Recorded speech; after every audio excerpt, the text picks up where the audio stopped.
Now at 5 a.m. on WKYT this morning, we have more details that are emerging now on the shooter in the Orlando nightclub attack, and we'll have the latest details ahead this morning. We have learned that one of the 49 victims in the Orlando attack has connections to Central Kentucky. We'll have more on what that is coming up.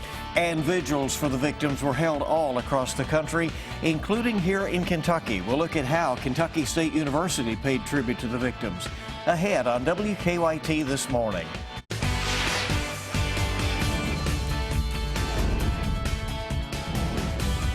This is WKYT This Morning.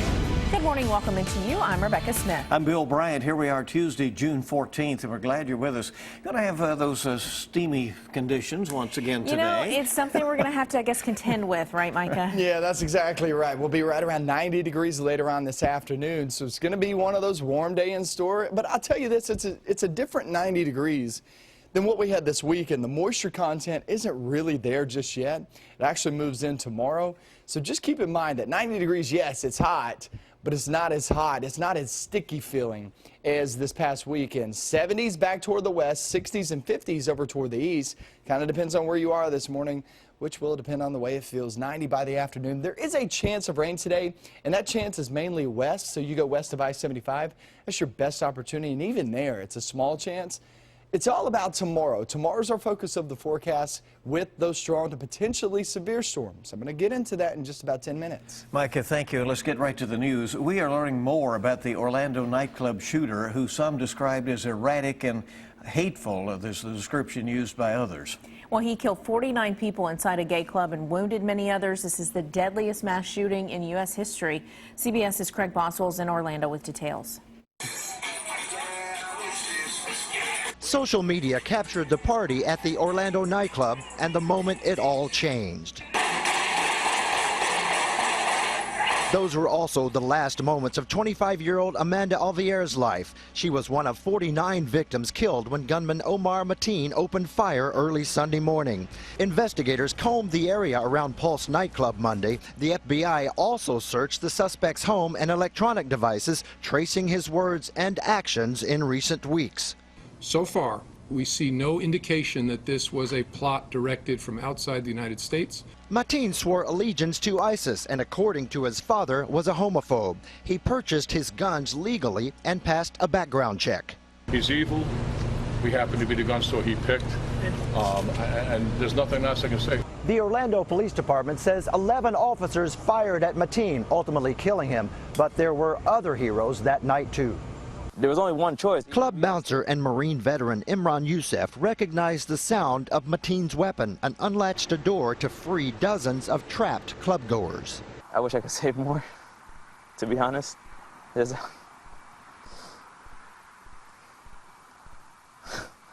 a lot of people that are dead. Mourners and community members gathered less than 2 miles from the scene of the crime for one of many vigils and rallies around the country.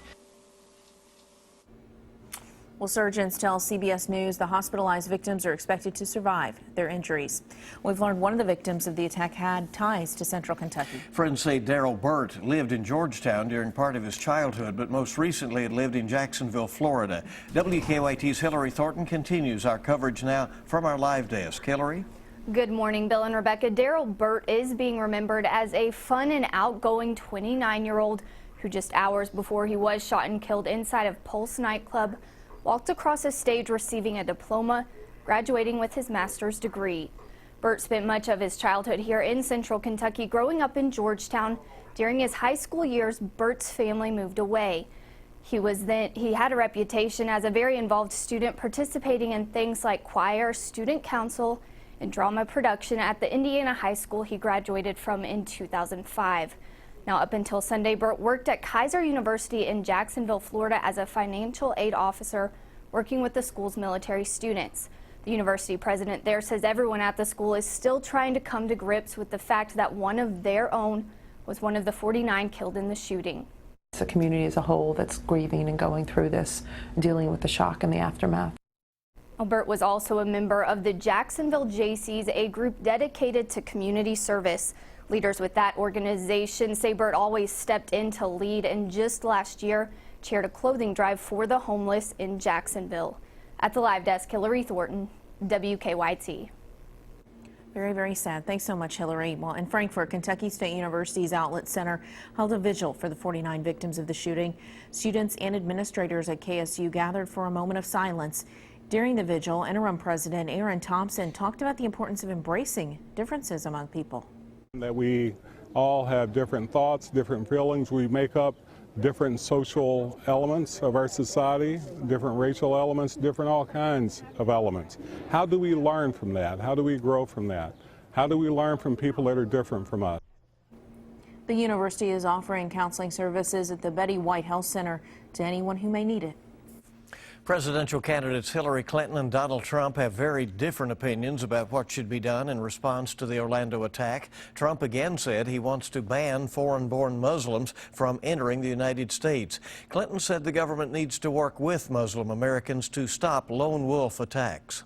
The only reason the killer was in America in the first place was because we allowed his family to come here. We should be intensifying contacts in those communities, not scapegoating or isolating them. Trump said his campaign is revoking the credentials provided to the Washington Post for a headline suggesting that he felt that President Obama was connected to the Orlando attack. He called the newspaper, quote, phony and dishonest. The Washington Post says it has covered the Trump campaign honestly and accurately. Now, keep checking our website, WKYT.com, for updates on the Orlando nightclub attack. You'll also find them on the WKYT News app, and we'll continue, of course, with new information here on air. New this morning, Lexington police are investigating a crash. This happened at Wilson Downing Road and Lansdowne Drive off Nicholasville Road. WKYT's Mike Byer is there with details. I'm along Wilson Downing Road where police say a woman crashed her car this morning, barely missing a home. Here's what we know right now. The crash happened just after 3 this morning. Police tell us a woman was driving her car when she lost control and struck 2 parked cars. Police say the woman's car then ended up in the front yard of a home, barely missing that home. Now, police say the driver was intoxicated. She was treated for minor injuries at the scene and taken to jail. Now, at this time, her name or the charges she faces have not been released. In Lexington, Mike Byer, WKYT. Mike, thank you. A Lexington woman is accused of stealing nearly $11,000 from a military surplus store in Nicholasville. Lexington police say Monday Hensley sold small items to the Infantry Arms and Surplus second-hand store. Police say Hensley would change the dollar amounts written on her checks from the store. She is facing forgery and theft charges. Winchester police asking for help finding a witness who left the scene of a deadly crash last week. Police say a driver was blinded by lights, causing his car to hit 2 others on Colby Road and the bypass. 2 women in one of those cars died. Police think the witness they're looking for may have a dark Nissan Altima with tinted windows. A man accused of shooting a Louisville police officer is still on the run this morning. Police surrounded a home yesterday thinking Jaquan Crowley was inside, but hours later, police cleared the home and did not see any sign of him. Police say he shot Louisville police officer Kyle Carroll Saturday night. The officer is out of the hospital and is back at home. Moorhead has its own flight school, but it's not for people interested in flying planes. The students are among the first to go to a drone school, a new program through Unmanned Services Incorporated of Lexington. After the 4-day course, students will be prepared to apply for a commercial drone license through the FAA. Since it's moved into the commercial space, a lot of people are noticing, the great benefits of using drones, cost efficiencies, and time and manpower. Unmanned Services will host another drone class in August. The cost, $1,500. Just keep it away from homes, right? Right. Because that's creepy. Well, that's probably just one of the things they learn in that school over there. But it's interesting. It's something that was developed rather quickly, really. Time this morning is 5:09, and we're just getting started with all the latest on WKYT. Well, the FAA wants to penalize Amazon for $350,000 because of an item they tried to ship without the proper label. That's ahead on WKYT this morning. And a 10-year-old boy is spending his summer making old bikes look new. Find out the touching reason why. It's coming up after Micah's forecast. We have some storms back toward the west and to the north of us, so we're going to see at least that opportunity and that severe weather threat. I'm going to show you timing on that coming up next. Now, your zone-by-zone forecast with meteorologist Micah Harris. Quiet start to the day with nothing on radar early this morning. There will be a couple of rumbles of thunder on radar later on this afternoon, though. So that's something to watch out for. And I'll show you exactly where I expect those in just about 30, 45 seconds. 63 right now in Jackson. We're at 62 in London, and a lot of us sitting there in the 60s. There are some upper 50s. All in all, it's a pretty pleasant, nice start to the day. Once we hit the afternoon, not so much. 90 degrees is the high later on this afternoon. It's going to be a different feel outside in terms of just not much moisture, not like this weekend. This weekend was steamy and muggy. Today is more of just that steamy feel. So it won't be that bad, but it's still 90 degrees, right? We get into your afternoon 2 to about 8 p.m.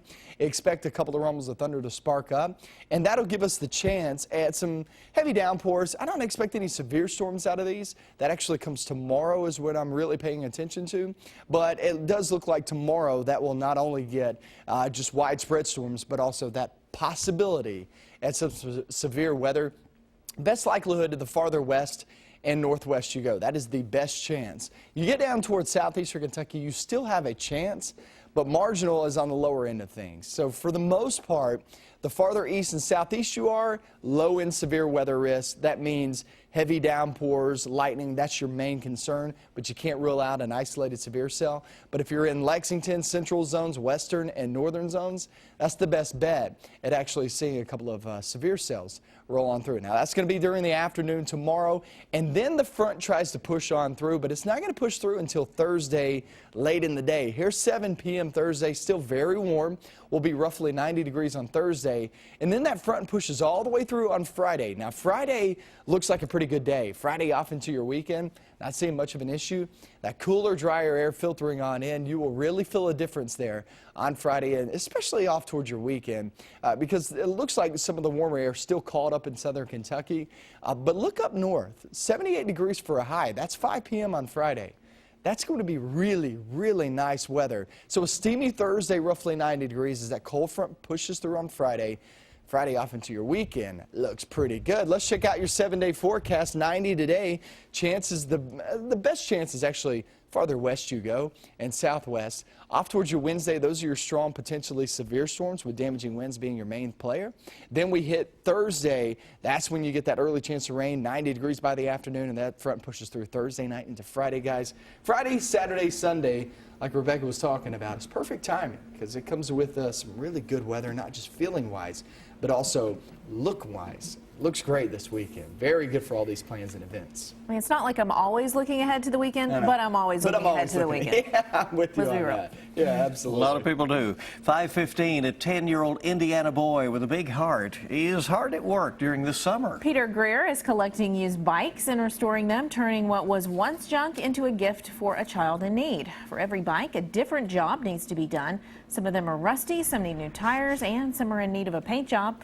But all these bikes share one thing. They all need a new home. Peter says it makes him happy to help other people. Well, he just does a great job. Look at him go there, huh? All right. Hey, cool. Yeah, good to have you with us on WKYT this morning as we get this Tuesday off and rolling with all the latest for you. And we've got to look at your money. Stay with us. Which airlines will get you where you're going on time and why the Golden Arches are city-bound. I'm Karina Mitchell with those stories coming up. Good morning. Welcome back in to WKYT this morning. Glad you're with us. Wonder why you're up so early this morning here in the good old summertime, right? You know, it's a little hard to get up early because the sun is out so late. Yeah, so you're probably getting into bed later. But it's also up early. I mean, we're about to get to the longest day of the year coming up within a week or so. So, yeah, right now we're starting to see some early hints of daylight even here very shortly. We're taking a look at which airlines will get you where you need to go and on time. And we'll find out why McDonald's Golden Arches heading to the city. Karina Mitchell has the latest on your money. The FAA is proposing a civil penalty against Amazon for $350,000, claiming the e-tailer violated hazardous materials regulations by trying to send a container of a corrosive drain cleaner via UPS Air without proper labeling. During transportation, some of the liquid fire cleaner leaked, requiring some UPS employees to be treated. Amazon has 30 days to respond. Stocks traded lower Monday ahead of the Fed's two-day policy meeting set to begin later today. The Dow gave up 132 points while the Nasdaq dropped 46. More flights are arriving at their destination on time. That's according to the DOT, which says 84% of flights across 12 U.S. carriers arrived on time in April. Hawaiian Airlines and Delta were the best performers, while Spirit came in last. And McDonald's is moving. The fast food chain says it's relocating its headquarters from its more than 45-year-old Oak Brook home to Chicago's West Side in 2018. The shift comes in an effort to attract and retain more top-tier talent and younger workers. And that's your Money Watch. For more, log on to cbsmoneywatch.com. In New York, I'm Karina Mitchell. All right, good to have you along here at WKYT this morning, on the air with all the latest on Tuesday, June 14th. We hope your morning is off to an awesome start. We do. I know ours is. Yeah, rolling all right here. Well, sports is up next. UK baseball has a new head coach today, John Calipari. He's on a committee to help with the NCAA selection process. Then we go to Kentucky Speedway. The track a lot smoother than it was this time a year ago. Sports is next.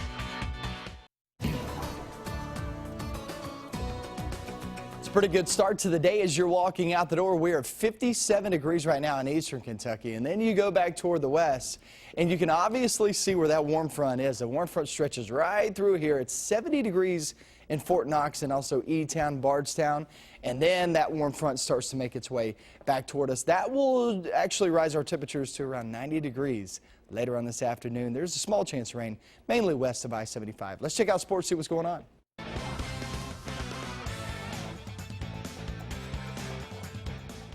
Looking to recapture the greatest success in UK baseball history, Mitch Barnhart looking to the past to bring in UK's baseball future. Barnhart hiring former UK assistant Nick Minjone. Minjone has been an assistant under John Cohen for 10 of the last 11 years, including that magical season of 2006 when the Cats won the SEC regular season title.